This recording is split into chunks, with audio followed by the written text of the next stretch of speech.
श्री राम नवमी के पावन अवसर पर रघुवंशी समाज द्वारा भव्य श्री राम रथ यात्रा का आयोजन। श्री राम रथ यात्रा 30 मार्च को दोपहर 12 बजे रघुवंशी कॉलोनी स्थित श्री राम मंदिर से प्रारंभ होगी। आप सभी धर्म प्रेमी जनता सादर आमंत्रित हैं। निवेदक श्री राम जन्मोत्सव समिति इंदौर, सौजन्य से अभिषेक रघुवंशी मित्र मंडल। नमस्कार, आप देख रहे हैं टाइम्स न्यूज और मैं हूं आपके साथ कंचन। भाजपा के पूर्व मंत्री व पिछड़ा वर्ग प्रदेश अध्यक्ष गौरीशंकर बिसेन अपने एक दिवसीय दौरे पर इंदौर पहुंचे, जहां इंदौर के रेसिडेंसी कोठी पर उन्होंने पत्रकार वार्ता आयोजित की, जिसमें उन्होंने पिछड़ा वर्ग को लेकर बनाए गए कई विषयों। उन्होंने कहा कि पिछले दिनों स्थानीय नेताओं के और पंचायती राज के चुनाव न्यायालय में याचिकाओं के कारण लंबित है और विधानसभा में सर्वसम्मति से एक प्रस्ताव पारित किया गया था, जिसपे मुख्यमंत्री ने रखा था और कांग्रेस के प्रदेश अध्यक्ष कमलनाथ ने भी सर्वसम्मति से इस प्रस्ताव को पारित किया। इस प्रस्ताव की मंशा ये थी कि ओबीसी के बिना चुनाव नहीं होंगे। उन्होंने कहा कि 2021 में भाजपा के पूर्व मंत्री गौरीशंकर बिसेन को आयोग का अध्यक्ष नियुक्त किया गया था, जिसकी घोषणा मुख्यमंत्री ने की थी और 17 दिनों में आयोग बनकर तैयार हो गया। जिन्होंने कहा कि ओबीसी के मतदाता 2011 के जनगणना के आधार पर आंकड़े और संख्या वार्ड से चाहे पंचायत परिषद या नगर निगम के जिले में कौन सी जाति है और ओबीसी में कितने लोग आते हैं, इसकी सूची भी प्रत्येक अनुविभागीय अधिकारी कार्यालय में उपलब्ध है। उसको सर्कुलर किया। रोजगार सहायक पंचायत सचिव ओबीसी के मतदान की सूची बनाई, जिसमें प्रत्येक वार्ड में उसकी गणना की और परिणाम ये निकल कर आए। 68.9% ओबीसी मतदाता अर्बन रूरल मिलाकर औसत बालाघाट जिले का आया। 68.2 सिवनी, वहीं 46.4% छिंदवाड़ा का रहा और अलीराजपुर झाबुआ का 0.4% और पूरे राज्य का 48% मतदाता जनसंख्या ओबीसी वर्ग मध्य प्रदेश में है। गौरीशंकर बिसेन ने कहा कि प्रमाणित आंकड़े हैं, इसे जिला निर्वाचन कार्यालय के सर्टिफिकेट के आधार पर प्राप्त किया है। गौरीशंकर बिसेन ने कहा कि इसको लेकर उच्च न्यायालय गए, जहां पर उच्च न्यायालय में हमारी दलीलों को सुना गया और अपने तर्क वकीलों ने रखा और आयोग ने कहा कि चूंकि संविधान में अनुसूचित जाति और अनुसूचित जनजाति को जनसंख्या आधारित 22% एसटी और 40% से 60% एससी को है, इसके बाद में इसके ऊपर किसी का हक बनता नहीं है और पिछड़ा वर्ग सिर्फ 14% का अधिकार है। जो डाटा प्राप्त हुए उसमें निचोड़ पे मैं आना चाहूँगा कि ओबीसी के मतदाता चूंकि 2011 के बाद जनगणना के आंकड़े नहीं है, लेकिन मतदाता के आंकड़े और संख्या वार्ड सह, चाहे पंचायत हो, चाहे नगर परिषद, नगर पालिका परिषद हो, नगर निगम परिषद हो, हमारे पास हैं।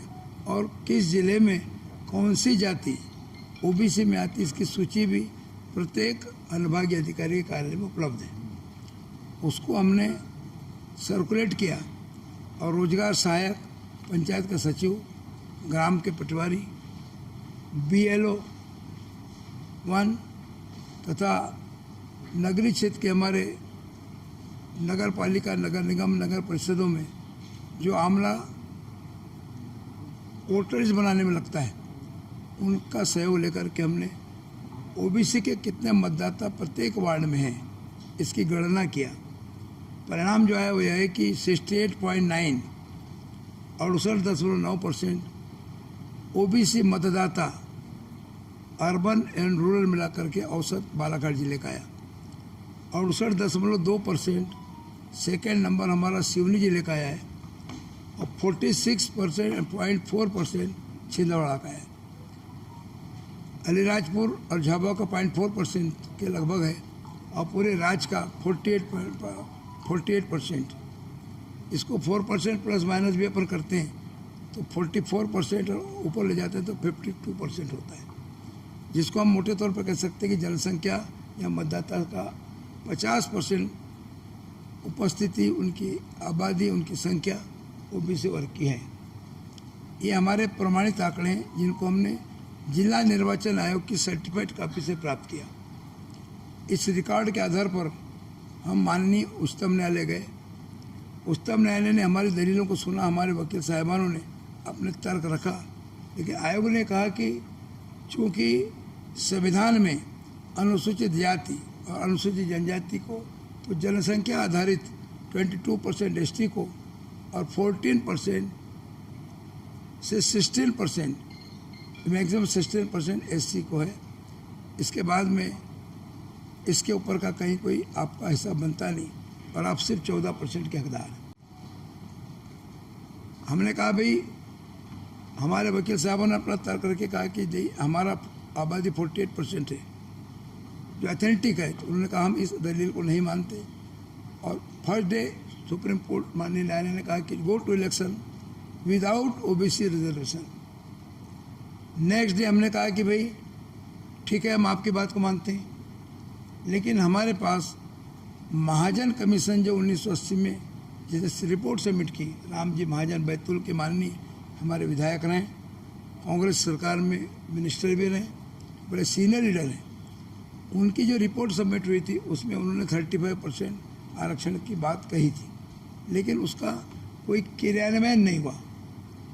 लेकिन हमारे पास आधार था जिसको हमने रखा, मंडल कमीशन की सिफारिशों को भी हमने रखा जिसमें 27% की बात आई थी।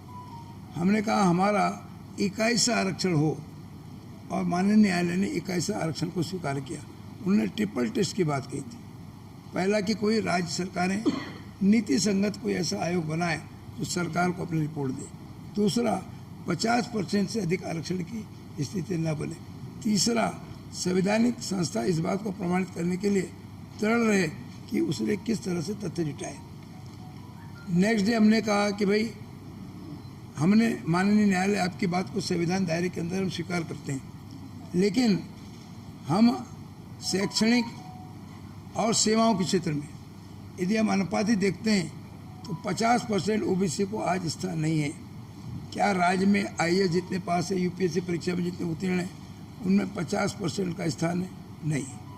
क्या पीएससी की परीक्षा में 50% है? नहीं है। क्या व्यापम की परीक्षा में 50% है? नहीं है। क्या स्थानीय कोई अर्थशास्त्रीय जो सर्विसेज है उसमें स्थान है? नहीं है। तो हमारे को यदि सेवाओं में और शिक्षा में अवसर नहीं मिलेगा तो ये समाज, ये वर्ग कैसे बराबरी पे आके खड़ा होगा। तब माननीय न्यायालय ने हमारी दलील को सुना और नेक्स्ट डे उसी बेंच ने हिंदुस्तान के इतिहास में पहली बार यह फैसला दिया। मेरी ऐसी मानता है पहला कोई न्यायालय है, उसी बेंच ने, उसी अदालत ने नेक्स्ट डे कहा go to election with OBC reservation up to 35%। तो ST/SC की उस इकाई में जनसंख्या, मतदाता संख्या को माइनस करके 35% तक ओबीसी को आरक्षण मिला है। टाइम न्यूज देखिए अब आपके मोबाइल और स्मार्ट टीवी पर। लाइव प्ले स्टोर से डाउनलोड करें टाइम स्मार्ट टीवी ऐप।